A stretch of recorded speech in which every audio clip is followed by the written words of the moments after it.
Welcome to On the Edge with April Mahoney Brains. Here, this is the spot where the conversation is pointed, the guests are sharp, and the responses are never dull. Welcome home, Brains. There's only one requirement to hang out on the edge, is that you open your big brain and close your small mind. Did you bring your thinking caps? It's time to put them on, because the conversation starts now.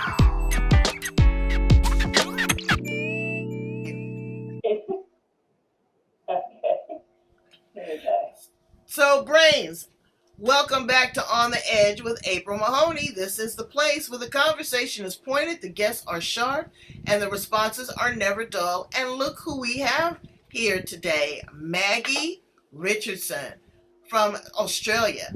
She's originally a Kiwi, and she's a poet, she's a singer, she's an author, and she has a very interesting job that she is going to share with us and talk to us about. She gave tours in underground sewer lines to kids, of all things. So we're going to talk about that and a whole lot more. Brains, please help me welcome Maggie to On the Edge. How are you, Maggie? Oh, not too bad. We'll get it right in a minute, yeah. We're going to get it right. We're going to take our time until we get it right. So tell us a little bit about your story and your history and your writing. I was born in New Zealand and I was the eldest of 4 children.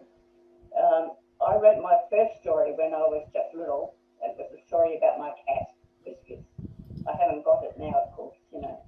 But I went to school in Matamata, that's in the Waikato area of New Zealand. And while I was there, I joined precision marching team. And I also met my first boyfriend, who was just as keen on dancing as I was. My father spent most of his formative years in Australia, but it took him till I was 17 to be able to convince Mum to move over there. But part of it was because the building industry was going flat.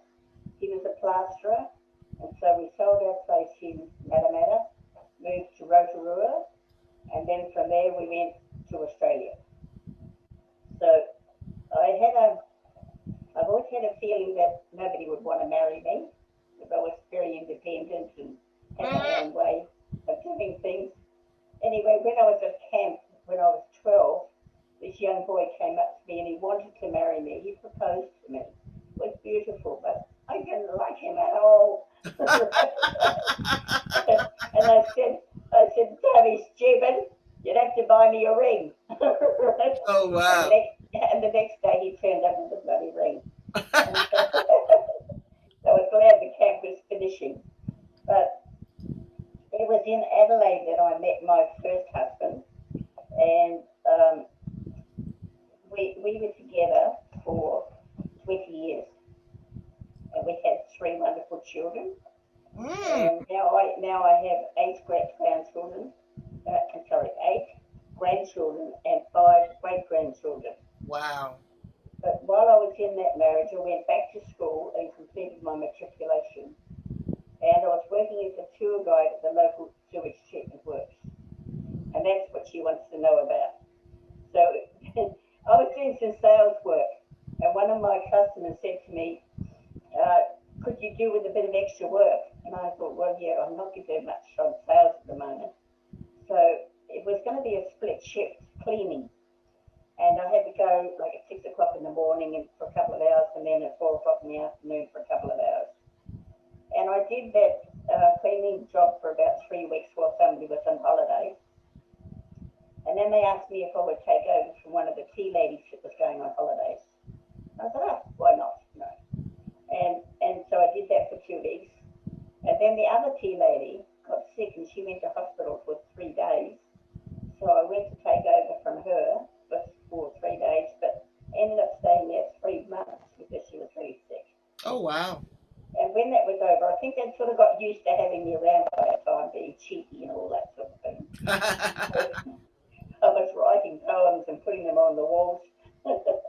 Anyway, one of the head engineer there said, well, we've got this job, but we were sort of looking for a man to take the job because it's actually walking the people around the sewage treatment works. Do you think you could do it? I go, yeah, I think so, right?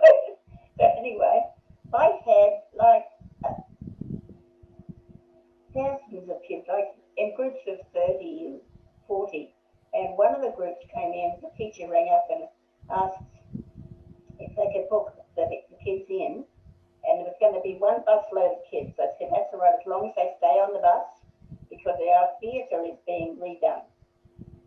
So the bus pulls up, the kids pile up, they're running all over the lawns, and I'm racing out there saying, where's the bus going? And they said, oh, we're going to get the other busload.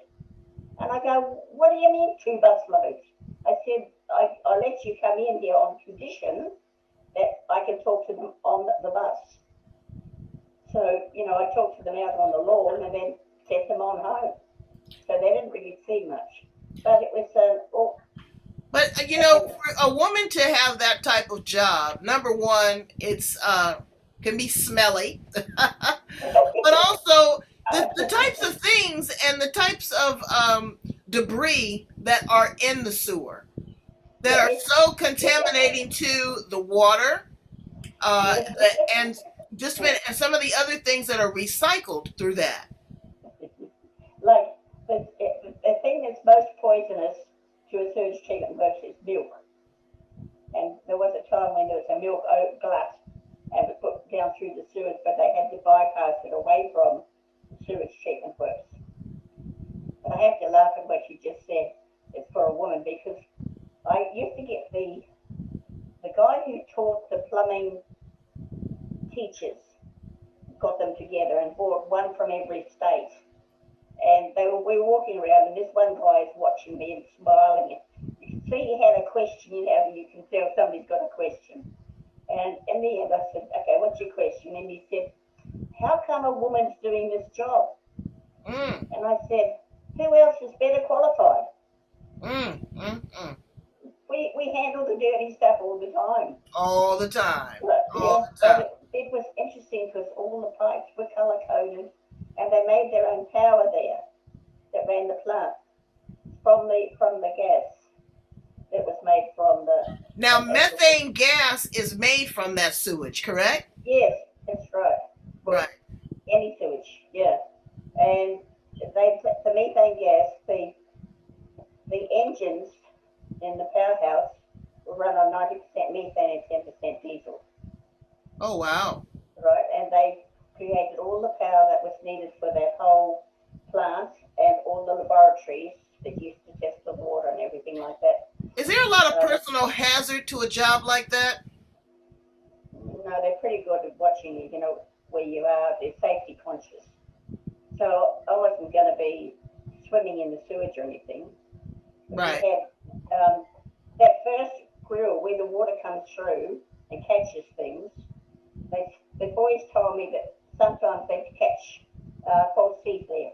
Oh my gosh! Right, that would come through, and they said one night one guy rang up and he said, "I need to get my wife's teeth back.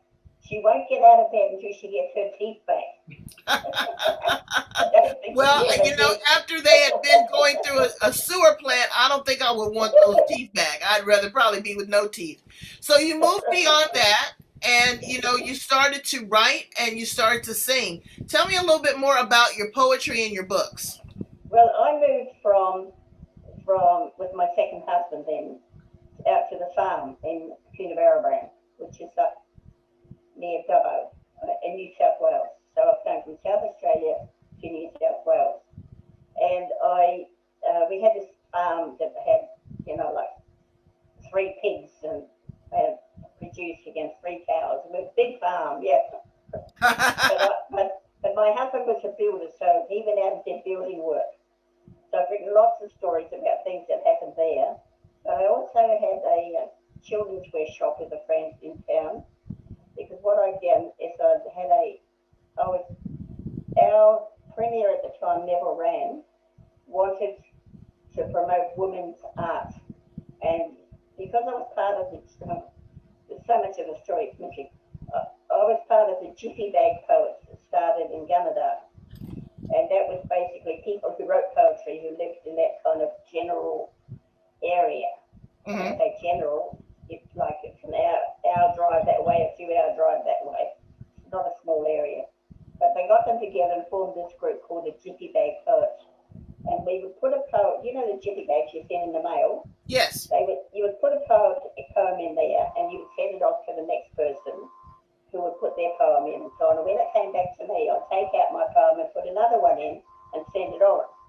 So it was rotating and circulating the whole time. That's why we were called the Jiffy Bag Poets. Anyway, because of that, I ended up running a festival in Coonabarabran called the Women in Arts Festival. And I had a lot of women coming in teams to spin or just coming on stage, like performing poets. And the English teacher from the Benaway School came up to me and he said, "That is really, really good." He said, "I brought my niece to listen to poetry, and I thought she'll only want to be there for a little while, and then she'll want to go on and do something else." But he couldn't get her out of there because he just wanted to know more. Because it's not an experience that you get every day. It's to sit and listen to poets reading their poetry. So you did a poetry gig last night. Tell me a little bit about that. That one there, across the road, I live in one of those little villages, over 50 villages. And across the road, they have a music night, and it's only 2 hours, and they usually have some of the older ladies playing the music. They have a doctor who comes who plays guitar and so on, and they have a karaoke night. And I thought, okay, I'll do a poetry night for them. I called it Music of the Soul, Music of the Written Word. And I had a lot of my poetry, but I had some of Spike Milligan's. I had Badger Patterson and Dorothy and McKellar. There was one, and I had the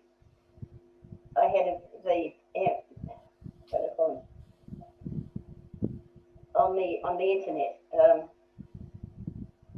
I can't even think what it's called. Where they have music on the internet, and they had music. They had the music of the 2020 America's Got Talent winner. Oh wow! Who won the prize because he did some poetry. So he beat all the singers and all the musicians and all this beautiful black fella. He was just gorgeous. Just look it up. It's so good to watch him. But it was slam poetry. And because I don't do slam poetry, I'm not that good. But I had an example of that. So I had an example of limericks, and I had an example of bush poetry and stuff like that. I had a war poem. But this one was, I put it up on the screen and just let him watch it and watch him do his performance. Oh wow! So that was quite an affair. So you had quite a turnout. There was a lot of people there, right? There was more than I expected, actually. Yeah, good. But it wasn't a full house, but it was really good. And then at the end, I got my girlfriend to sing. This is awful, isn't it? Because my brain's just gone now. Judy Garland singing Over the Rainbow. Oh, wow. And because she's got a higher voice than me. And I said, okay, now we're looking at, I wanted her to sing that. And then they said, now what we're looking at is some words, some music. But what would happen if I changed the music? The words stay the same, but the music shifts. And there's a singer called Billy Thorpe who had a version of Over the Rainbow. That was a quick thing, whatever. And so I sang the Billy Thorpe version. And then together we sang Love Conquers Everything. And when I go over to sing the karaoke, the first time they had karaoke, I got up and sang Just a Gigolo. I don't know if you know it. Just a gigolo and everywhere I go, people know the part I'm playing. And the boys always wanted, and they see me from that day about 4 years ago, every time I walk in that hall, one of the guys says, sing us a song, Maggie, sing us a song, Just Gigolo. Oh, wow. And I go down the street. And one night I tried not singing it, and at the door I said, you didn't sing our song for us. Right. Well, we want to talk a little bit about your books. Actually, can you put your books up so that we can see? And Okay. hold it up. Yeah, hold it up so people can kind of take a This, look at it. That this is is, the road. let me read. It says, "The sky is not the limit." I That's the can't read one. it's kind of light for me at the bottom, so I can't see the bottom. So that was one of your first books. How many books have you written, Maggie? Oh my goodness. Um, I wrote a little poetry book in '92. I wrote a starting a business in Australia in 2000. I wrote the follow-up one, starting and surviving in business in Australia in 2006, and this one came out in 2015. And then we did an update because Ross had won the Australia Order of Merit for his work for the community. So 49 people in Australia that got the medal, and he was one of them. He is such a magic man. He Wow. runs a health clinic, has run it for years, never ever advertised. He's got 3 generations of people that come to him for help. He's a spiritual minister. He learned every kind of dance that you could think of, including some Bolivian thing. And I had documented all of this stuff. There's all sorts of stuff in here where I was talking about he wanted to go deep sea fishing because he loved fishing, but he got seasick. Oh So wow. even that's a even that's an even oxymoron. You go out for the fish and then you get caught in the trap. I get it. So now what you are doing currently is that you're writing and you're singing and you're producing a lot of these songs. You also said that one of your books has also been sent to a screenwriter. yeah, this one. They, Oh, they, I wrote fantastic. I wrote the I wrote a film script for it while COVID was on. I had to republish this one because of the update. And then while I had it in spare time, I grabbed a whole lot of poems and put them together to have this one, which is called Whispering of the Soul. And I'll read you a poem from that. Um, and while I had nothing else to do, I had to stay inside, didn't I? So I Right. wrote the film script for this. So tell me a little bit about the what the poem is that you're going to read for us real quick. It's called The Butterfly. Oh, okay. And okay, and it's a true life story. As I was saying last night when I was talking to people, I gave them the backstory behind the poem. But this one is a true story. I was at Yamba, walking along. A butterfly landed on my hand today and rested momentarily, clawing into my fingers and my heart. And then he was gone. He made me think of you, and the brief moment you made me feel so special. Oh, that is beautiful. That is so sweet and simplistic and just really, really touches the heart. So, Maggie, tell my brains how to get in contact with you if they want to purchase a copy, if they're there in Australia and they want to come out and listen to you live. How do they get in contact? I don't know about to listen to me live. That was last night. I have an email address. I'll give it to you. Maggie at MaggieRichardson.net. And Okay. MaggieRichardson.net is the domain name for my website. Okay. Okay, and I'll give you my phone number. Don't give the phone number. Okay, I won't give you my phone number, but if you email me, Because you'll have people calling you. They'll be calling you, and you're a beautiful woman, and have all these strange men calling you and all that kind of stuff. But Maggie, you have been such a wealth of information. You are so fun and so engaging, and I'm so glad, that you are a woman that is still full of life and full of zest and writing beautiful poetry, because I'm a poet and I know what that does to people's heart and people's spirit. Brain, I need you to go in and take a look. All of your books, are they on Amazon, Maggie? yes, they are. No, just these two. The business books are out of print now. Okay, so what we're going to do is we're going to put the link up so that you can go in and get a copy of that. And we want you to really enthrall yourself in Maggie's wonderful stories. She's a great storyteller. And thank you so much for being here with me on The Edge. I really appreciate you. You're welcome. Okay. You're very welcome. Bye, Brains. Bye.